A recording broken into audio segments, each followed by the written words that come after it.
Today we are discussing about grammar item for the standard of intermediate second year, second language Hindi. In this part, we are discussing about letter writing, how many kinds of letters, what are they, then the model of the one part example will be given. पिछले अंतरों में हमने क्या देखा? व्याकरण हिंदी द्वितीय भाषा द्वितीय वर्ष के लिए पत्र लेखन के विधि पद्धति, पत्र लेखन क्या है, पत्र लेखन के कितने प्रकार हैं, पत्र लेखन के अंतर्गत लिखे जाने वाले यानी मुख्य अंग क्या हैं, इन सभी विषयों के बारे में चर्चा की गई. आज के इस अंतर में पत्र लेखन के संबंधित दो प्रकार मुख्य प्रकार बताए गए, जिसमें अनौपचारिक, जिसको अंग्रेजी माध्यम में इनफॉर्मल लेटर्स, और इस तरह से औपचारिक, जिसको हम फॉर्मल लेटर्स कहते हैं. जिसमें अनौपचारिक मीन्स इनफॉर्मल लेटर किसे कहा जाता है, इसके बारे में जब देखा गया तो जिन लोगों से हमारा व्यक्तिगत संबंध होते हैं तो उसको हम अनौपचारिक कहा जाता है. जैसे उदाहरण, इसी पत्रों को व्यक्तिगत पत्र भी कहा जाता है.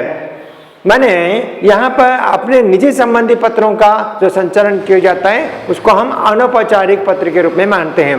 जैसे उदाहरण के रूप में मित्र को पत्र, पिता को पत्र, भाई के नाम, बहन के नाम पत्र, ये सभी इत्यादि ये किसके अंदर आते हैं? अनौपचारिक पत्र के अंदर आते हैं. Mean here the informal letters means those are not related in the society. That means you are not a relation of the person. It's so called as informal letters. Just like here that personal letter, here personal and vyaktigat mean personal letters are called as informal letters. Just like here, letter to friend, your father, letter to brother, like this one. In another part जो होता है, दूसरा भाग जो अंग जो पद्धति जो होती है औपचारिक पत्र, जिसको हम फॉर्मल लेटर्स कहते हैं. इसके अंतर्गत यहाँ पर कार्यालय संबंधी या व्यवसायिक या व्यापारी संबंधी पत्र आ जाते हैं. इसमें क्या बताया गया, जिसकी परिभाषा के बारे में जब देखा गया, जिनसे हमारे व्यक्तिगत संबंध नहीं होते तो उसको हम क्या कहते हैं? व्यक्तिगत संबंध होते हैं तो इनफॉर्मल, यानी व्यक्तिगत संबंध नहीं होते हैं वो फॉर्मल लेटर्स हैं. जिसके अंतर्गत होने वाले लेटर्स क्या हैं? मैंने अब पिता को पत्र है, आपका संबंध इनके साथ पिता पुत्र के संबंध है. और जैसे भाई का संबंध है, मैंने भाई और आप जिसको लिख रहे हैं अपने संबंधित लोगों को लिख रहे हैं, यानी परिवार के संबंधी हो या इससे संबंधित लोगों को ये क्या बताया, यानी इनफॉर्मल में बताया गया. यहाँ पर quite opposite of this one is not you are having the relation between the you and the receiver, but here is a formal letters, you are not related you and the receiver. So यहाँ पर हमारे व्यक्तिगत संबंध नहीं होते. व्यक्तिगत means personal इधर commitments, mean personal relation of that those having the personal relation, that's called informal letters. It's called as a personal letters. Here those are not have any personal relation to the person, the receiver, so called as informal letters. इसको हम हिंदी माध्यम में औपचारिक पत्र कहते हैं, यानी जिसमें पत्र नहीं, जैसे हम उन्हें जानते तक नहीं, we not identify to them, we are not introducing you and that person, called as that type of letter. Those are write to them, तो it's called as formal letters नहीं होते. ऐसे लोगों को लिखे जाने वाले पत्र औपचारिक पत्र होते हैं या माने जाते हैं. जिसमें जब बताया गया इन पत्रों में तथ्यों और सूचनाओं को अधिकतम महत्व दिया जाता है. Mean what is the theme of the letter, and here what is given the instruction to them, mean give the message to the person. Those are not the related in personal and you are not identify or you are not introducing with you before anyway. So that type of letters are called as the formal letters, माने जिन व्यक्तियों से आपका व्यक्तिगत संबंध नहीं होता है तो वो क्या होता है, अनौपचारिक औपचारिक है। जिसका आपसे व्यक्तिगत संबंध होता है उसको हम अनौपचारिक कहते हैं। अनौपचारिक के अंतर्गत जो होता है वो निजी या क्या बताया गया, व्यक्तिगत संबंध भी, व्यक्तिगत संबंधित पत्र भी कहा जाता है। और यहाँ पर औपचारिक पत्र के अंतर्गत जो है जिसका कोई संबंध नहीं होता है, जनता को उसका पहचान भी नहीं होती, ऐसे वालों को जो लिखे जाने वाले पत्र जो होते हैं वो औपचारिक होते हैं, जिसको हम अंग्रेजी माध्यम में फॉर्मल लेटर्स कहते हैं। जैसे एग्जाम्पल के रूप में क्या बताया गया, प्राचार्य का नाम पत्र, और इसी तरह से क्या बोलते हैं, आवेदन, शिकायती पत्र, यार कंप्लेंट्स, यार leave letters, requesting apologies, and यार this all are the called known as the formal letters. So this is the these are two type of letter writing. Here is the formal and informal. इस तरह से संबंधियों का इसका परिचय मात्र दिया गया। अब इनफॉर्मल लेटर्स के अंतर्गत होने वाले माने ये जो मित्र को पत्र जो लिखा गया उदाहरण के रूप में, या एक नमूना बताया गया है जिसके अंतर्गत क्या बताया, उसकी लिखने की पद्धति जो होती है इस प्रकार होती है। यानी फॉर्मल लेटर्स के बारे में कल पिछले अंतर में देखा गया, जिसके अंतर्गत एप्लीकेशन छुट्टी पत्र के संबंध में यह जो देखा गया, तो जो किसी भी लेटर हो, पत्र है, तो जिसके अंतर्गत एक मार्जिन का एक स्पष्ट पुस्तिका में लिखनी चाहिए। ये पुष्टि जो होता है माने page, you should start the letter writing in separate page and you are having the both put a margin properly। जैसे यहाँ पर इसको हम हमेशा मार्जिन दिया गया इस तरह से व्हाइट कलर से, तो यहाँ पर शीर्षक लिखनी चाहिए। Mean first of all if any type of letter if you are start means with title only. So यार मित्र को पत्र मीन लेटर टू फ्रेंड, यार ये निजी पत्र है यानी औपचारिक पत्र के संबंध है, तो क्या करनी चाहिए, यहाँ पर नलगोंडा पहले स्थान लिखनी चाहिए। उसके बाद यहाँ पे जो होता है दिनांक आता है, चाहे आपको डेट एंड प्लेस के संबंध में यार जो भी लिखा जाता है पहले कॉमा के साथ में, जिसको हम अल्प विराम कहते हैं, और उसके बाद यहाँ पे इसके साथ में जिसके निचली भाग में बराबर के रूप लिखा जाता है वो दिनांक लिखनी चाहिए। इसको समापन जो होता है वो पूर्ण विराम के साथ करनी चाहिए। इस प्रकार date and place you should write here in level, when you want to put ends with a comma and another one is as a full stop। से नेक्स्ट इसके बाद संबोधन करनी चाहिए। संबोधन के अंतर्गत आपने पिछले अंतर में देखा है, अपने से छोटे वालों के लिए, बराबरी वालों के लिए प्रिय का संबंध प्रयोग किया जाता है। प्रिय मित्र याद रखें, नमस्कार, प्रणाम, आशीर्वाद, यानी इस तरह से कुछ भी संबोधन किया जा सकता है। यह करने के बाद ये बिल्कुल मार्जिन साइड से होनी चाहिए। ये मार्जिन करने के बाद क्या होता है, मैं यहाँ से मैं यहाँ पे टोटल कितने हुए, ये एक पैराग्राफ है, ये एक पैराग्राफ है, ये एक अनुमिति। मैंने जहाँ पर निजी पत्र जब लिखी जाती हैं तो 3 अनुमितियों में होनी चाहिए, है ना।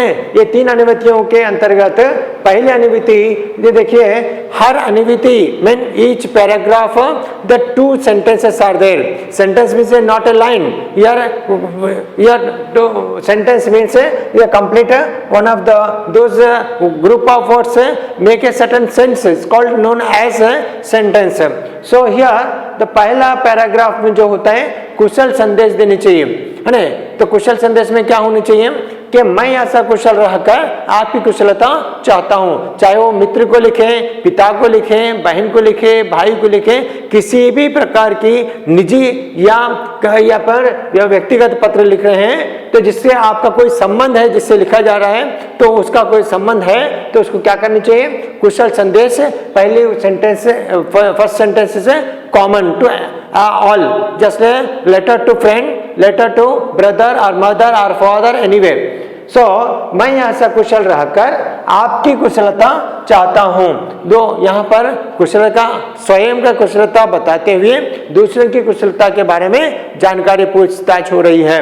उसके बाद अब as a you are a student so you say inform to your what about your studies, है ना। तो मेरी पढ़ाई योजना के अनुसार चल रही है।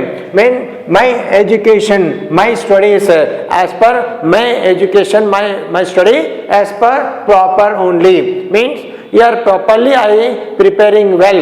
Okay, I am preparing, studying well like this one. Mean as a student you are write the letter to your any brother or relation person. So what he say, what he feel, first of all how is health, मैंने वो कैसा है ऐसे देखेंगे। तो आपने क्या लिखनी चाहिए, पहले अपना कुशल संदेश देनी चाहिए। If you are a receiver getting your letter means first of all what he was feeling, how to his health, mean what is your health. So मैं ऐसा कुशल रखकर आपकी कुशलता चाहता हूँ, ये वाला दूसरा वाक्य का रूपांतर क्या होता है, जिससे हाँ स्वयं कुशल होकर दूसरों की कुशलता भी, उसकी भलाई भी चाहता है, उसके अच्छाई भी इसके अंतर्गत चाही जा रही है। मेरी पढ़ाई योजना के अनुसार चल रही है। I prepare I studying well and proper as per plan I preparing the my education are study. तो ये वाला जो होता है यानी पहला पैराग्राफ अनुवृत्ति हर एक के साथ जोड़नी चाहिए। is a common sentence, the common paragraph. In this first paragraph having two sentences, it's a common sentences are there. What are they? मैं अकुशल रहकर आपकी कुशलता चाहता हूँ। फर्स्ट सेंटेंस, मेरी पढ़ाई योजना के अनुसार चल रही है। ये वाला अनुवृत्ति यानी paragraph should be containing of each and every person to those have the relation, है ना, तो इसके साथ कॉमन में लिखनी चाहिए। नेक्स्ट उसके बाद as per the question you frame that in paragraph second. यार परीक्षा में अच्छे अंक पाने पर बधाई देते हुए मित्र को पत्र लिखे। Mean you are give a letter में योर विशेष to your friend the purpose of you getting good marks in his examination. Letter to friend. So इसलिए यहाँ पे क्या है, अपनी परीक्षा में अच्छे अंक प्राप्त करने के उपलक्ष्य में, है ना, you are getting the good marks in your examination as per that reason I give a विशेष टू यू। मैं क्या है कि मतलब अपने परीक्षा में अच्छे अंक प्राप्त करने के उपलक्ष्य में as per the occasion of you are getting good marks in your examination, मैं आपको मेरी ओर से, मैं उपलक्ष्य में आपको मेरी ओर से बहुत बहुत बधाई हो। मीन्स योर विशेष मेनी मेनी विशेष to you with the occasion of you are getting good marks in your examination. माने यहाँ पे इंग्लिश का फॉर्मेशन सेंटेंस में हिंदी के फॉर्मेशन सेंटेंस में इतना सा फर्क होता है कि यहाँ पे क्या होता है, अपनी परीक्षा में अच्छे अंक प्राप्त करने के लिए, अपनी का माने कौन, मित्र के परीक्षा में अच्छे अंक प्राप्त करने, अच्छे अंक कौन प्राप्त किया है, वो स्वयं मित्र ने जिसको आप पत्र लिख रहे हैं, मैंने अच्छे अंक प्राप्त करने के उपलक्ष्य में विद रीजन, मैंने उसके कारण, उपलक्ष्य में मैंने कारण भी लिखा जा सकता है। आपको मेरी ओर से, मेरी का माने जिससे लिखा जा रहा है वो स्वयं कहता है कि मेरी ओर से क्या किया जा रहा है, बहुत बहुत बधाई हो। बधाई का माने कंग्रेचुलेशंस है ना, कंग्रेट से मेंशन करना है। उसके बाद मैंने as per the question you should mention the body of the letter is very short and sweet and briefly, you not expand the letter in a explanation. Okay, तो दूसरी अनुवृत्ति किसके लिए, ये तो पहली अनुवृत्ति कुशल संदेश के लिए है, कुशल संदेश के लिए। दूसरी अनुवृत्ति जो होती है as per the question you frame the second paragraph in this letter में as per the question only. उसके बाद तीसरी अनुवृत्ति जो होती है यहाँ पर समापन करते हैं, conclusion. What is the conclusion, मेरी ओर से आपके माता पिता जी को सादर प्रणाम। Mean as a parent you should wishes to them. Mean यार मेरी ओर से, मैंने जिससे लिखा जा रहा है उसकी ओर से आपके माता पिता को, मैंने मेरे पिता नहीं, अपने नहीं, मेरे यूवर्स मदर पेरेंट्स, आपके माता पिता जी को सादर प्रणाम। उसी प्रकार उसी प्रकार अपने अन्य सभी मित्रों को प्रणाम करना ना भूलें.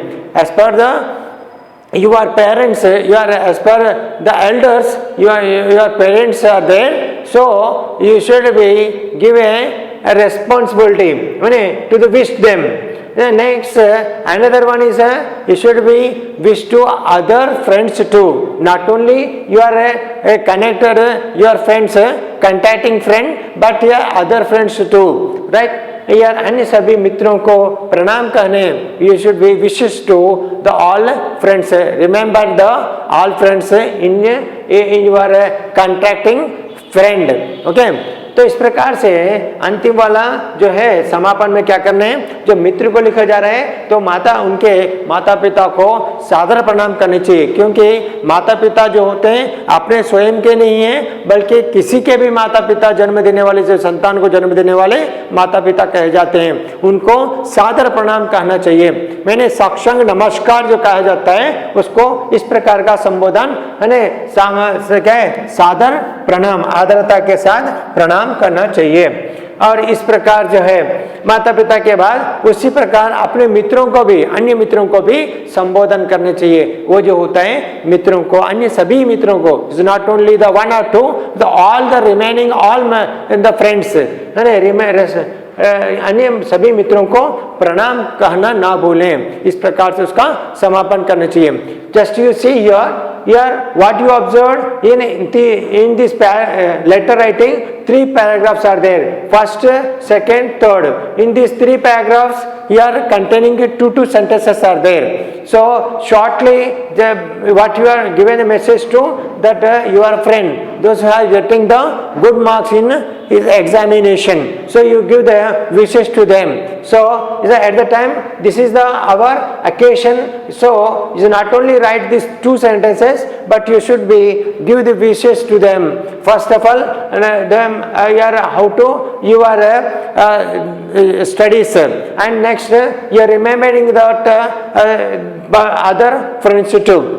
तो इस प्रकार से अपने कुशल संदेश को देकर उन्हें उसका पहले अनुवृत्ति का समापन करें, और दूसरा वाला जो होता है उन्हें वो जिस विषय के संबंध में प्रश्न पत्र लिखा जा रहा है उस उद्देश्य को बताते हुए उन्हें दूसरी अनुवृत्ति का समापन करें. तीसरी अनुवृत्ति जो होती है उसमें अपने मित्र को संबंध है तो उनके माता पिता के सादर प्रणाम करते हुए, संबोधन करते हुए, और अन्य सभी मित्रों को भी यहाँ पर कहने का विषय प्रयास करने चाहिए. और इसके अंतिम में यहाँ पर सेवा में माने, या सेवा में का माने क्या होता है, पता. पता किसका पता है, ये पाने वाले का पता है, पाने वाले का पता. तो यार address means what address here, your receiver's address. Your reverse address should mention in that top of the right side column, but those are receiver, their addresses you are mentioned in left side downward column. Mean every letter be addressing here, the 4 steps are there. The first one, here is the name and your house number, and next state, and next place, next last one is as a pin code number. As per the pin code, we can the postman can be identified and reach this to the letter to receiver. Means those who are given the letter. Okay. तो इस प्रकार से इसका समापन के अंतर्गत आपका जो संबंध है जिसको लिखा जा रहा है उससे आपका संबंध जो होता है प्रिय के संबंध होता है मित्र का, एक दोनों के बीच आपका प्रिय मित्र से आपका प्रिय मित्र बोल के संबोधन करके इसका यहाँ पे नाम लिखनी चाहिए. इस प्रकार से ये अनौपचारिक पत्रों के लिखने का एक उदाहरण नमूना यहाँ पर बताया गया है. जैसे so you should follow that. I hope that here how to prepare the letter to friend, mean that those steps are there, they are properly mentioned. Here first of all you put a title, here letter to whom, the next date and place, means then in official letter should write the date first, then place. It's a personal letter, means you write place first, then the date. If any way that if you are what maybe you write first, you have put in with a comma and another sentence in the downward of that is called here end with a full stop. Then here comparison like this one. Okay, thank you.